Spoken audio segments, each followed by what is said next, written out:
দেশের ১২ সিটি কর্পোরেশনের নিয়োগ পাওয়া প্রশাসকেরা কাজ শুরু করেছেন আজ থেকে। তারা মেয়রের ক্ষমতা প্রয়োগ ও দায়িত্ব পালন করছেন। গতকাল দেশের ১২ সিটি কর্পোরেশনের মেয়রকে অপসারণ করে সরকার, সেই সাথে প্রশাসক নিয়োগ দেওয়া হয়।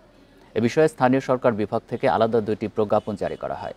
এতে বলা হয়, ঢাকা উত্তর ও দক্ষিণ সিটি কর্পোরেশনের দুই মেয়রকে অপসারণ করা হয়েছে। এছাড়া চট্টগ্রাম, খুলনা, রাজশাহী, বরিশাল, রংপুর, সিলেট, ময়মনসিংহ, কুমিল্লা, গাজীপুর এবং নারায়ণগঞ্জ সিটি কর্পোরেশনের মেয়রদের অপসারণ করা হয়েছে। পরে আলাদা আরেকটি প্রজ্ঞাপনে সব সিটিতে প্রশাসক নিয়োগ দেয় অন্তর্বর্তী সরকার।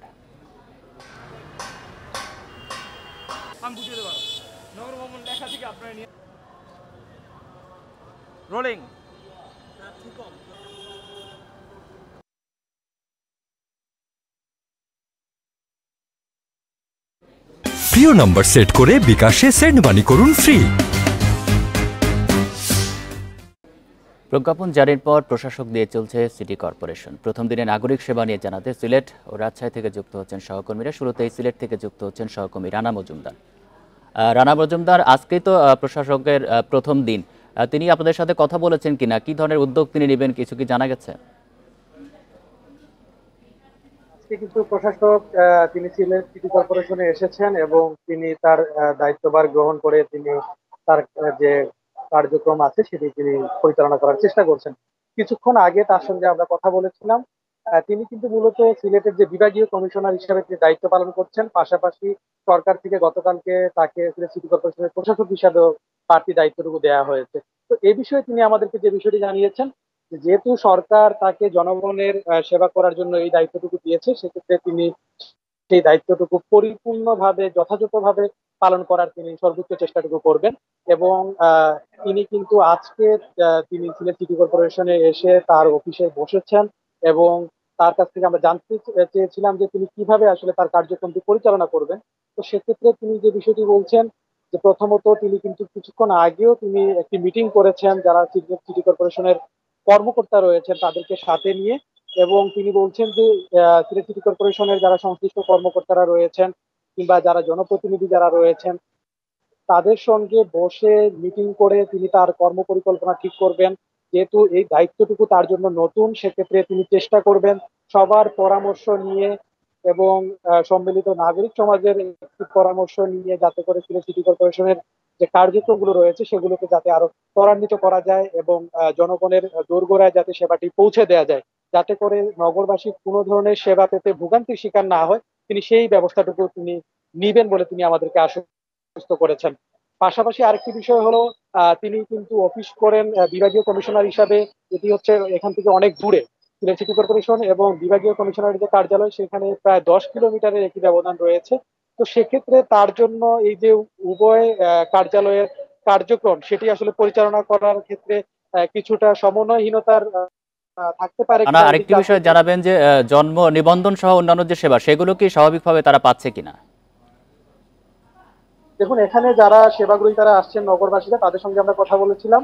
তারা বলছেন যে তারা কিন্তু জন্ম সনদ, জন্ম নিবন্ধনের যে কার্যক্রম, পাশাপাশি মৃত্যু সনদ এবং অন্যান্য যে কার্যক্রমগুলো সিলেট সিটি কর্পোরেশন থেকে যেগুলো হয়ে থাকে সেগুলো তারা নির্বিঘ্নে পাচ্ছেন বলে তারা আমাদেরকে জানিয়েছেন।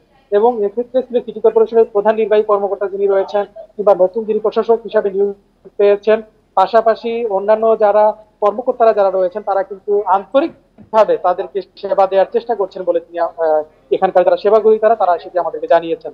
পাশাপাশি যিনি বর্তমানে প্রশাসক হিসেবে দায়িত্ব পেয়েছেন তার কাছেও আমি জানতে চেয়েছিলাম যে যেহেতু তার বিভাগীয় কমিশনের কার্যালয়টি হচ্ছে একটু দূরে, 10 কিলোমিটারের ব্যবধান সিলেট সিটি কর্পোরেশনের পাশাপাশি বিভাগীয় কমিশনের কার্যালয়ের মধ্যে, তো সেক্ষেত্রে তিনি দুইটার মধ্যে সমন্বয় রেখে কাজ করার চেষ্টা করবেন বলে তিনি জানিয়েছেন।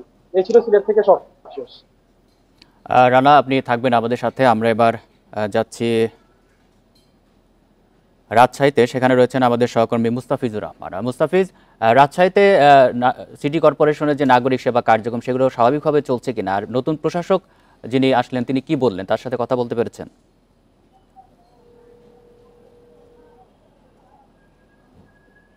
দেখুন, গতকালকে প্রজ্ঞাপন জারির পরে রাজশাহী সিটি কর্পোরেশনের দায়িত্ব নিয়েছেন রাজশাহী বিভাগীয় কমিশনার দেওয়ান মোহাম্মদ হুমায়ুন কবির। তিনি দায়িত্ব নিয়েছেন এবং গতকাল সন্ধ্যায় তিনি নগর ভবনে এসেছিলেন এবং আজকেও কিছুক্ষণের মধ্যেই তিনি নগর ভবনে প্রবেশ করেছেন এবং তিনি প্রবেশ করার পরে এখানে রাজশাহী সিটি কর্পোরেশনের যে ঊর্ধ্বতন কর্মকর্তারা রয়েছেন তাদের সঙ্গে আজকে একটি মিটিং হওয়ার কথা রয়েছে, অর্থাৎ এখন তিনি বসবেন এবং এর পরে 12টার পরে তিনি গণমাধ্যম কর্মীদের সঙ্গে বসবেন এবং তার কর্ম পরিকল্পনা নিয়ে সেই সময় বিস্তারিত তুলে ধরবেন। এবং এরই মধ্যে তিনি কিন্তু একটি বার্তা বিভিন্ন যে রাজশাহী মহানগরীতে যে 30টি ওয়ার্ড রয়েছে, ওয়ার্ডের যেহেতু কাউন্সিলরগুলো অধিকাংশই অনুপস্থিত, যার ফলে এখানে যে ওয়ার্ড সচিবরা রয়েছে তাদের কাছে কিন্তু একটি বার্তা উনি পৌঁছে দিয়েছেন, অর্থাৎ অফিস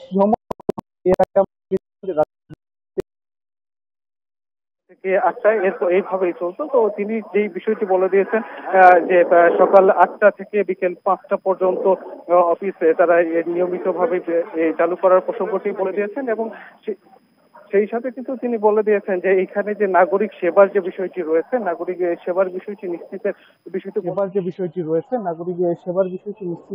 বিষয়টি বলেছেন, অর্থাৎ যে ওয়ার্ড কার্যালয়গুলো ক্ষতিগ্রস্ত হয় নাই বা যেগুলো ঠিক রয়েছে সেখানে যেন কোনোভাবেই যারা নাগরিকরা রয়েছেন তারা তাদের যে সেবাগুলো রয়েছে সেই সেবাগুলো থেকে বঞ্চিত না হয়, সেই বার্তাটা কিন্তু স্পষ্টভাবে দিয়েছেন। অপরদিকে যেগুলো ক্ষতিগ্রস্ত হয়েছে, অর্থাৎ যে ওয়ার্ড কার্যালয়গুলো ক্ষতিগ্রস্ত হয়েছে সেগুলো থেকে যেগুলোতে পুরোটাই ভস্মীভূত হয়েছে সেইখানকার নাগরিকরা যেন এই সেবাগুলো পেয়ে থাকেন, এই কারণে কিন্তু সিটি কর্পোরেশনের যে প্রধান নির্বাহী কর্মকর্তা রয়েছেন তার সাথে কিন্তু যোগাযোগের বিষয়টি তিনি উল্লেখ করেছেন। সেই সাথে আজকে তার যে আগামীতে যে নতুন পরিকল্পনা রয়েছে, কর্ম পরিকল্পনা, সেই হিসাবে সেই কর্ম পরিকল্পনার নতুন সুস্পষ্ট নির্দেশনা কিন্তু আজকে যে নতুন প্রশাসক আসছেন রাজশাহী সিটি কর্পোরেশন অর্থাৎ নগর ভবনে, তিনি কিন্তু তার কর্ম পরিকল্পনাগুলো তুলে ধরবেন এবং সেই অনুযায়ী তিনি তার যে রাজশাহী নগরকে পরিচালিত করবেন। এবং তিনি বলছিলেন যে উদ্ভূত পরিস্থিতি হয়েছে, এই উদ্ভূত পরিস্থিতিতে যে 14 থেকে 15 দিন অতিবাহিত হয়েছে, এই সময় নগরবাসী অনেক ভোগান্তিতে পড়েছে, বিশেষ করে যে নাগরিক সেবাগুলো ছিল সেগুলো থেকে কিন্তু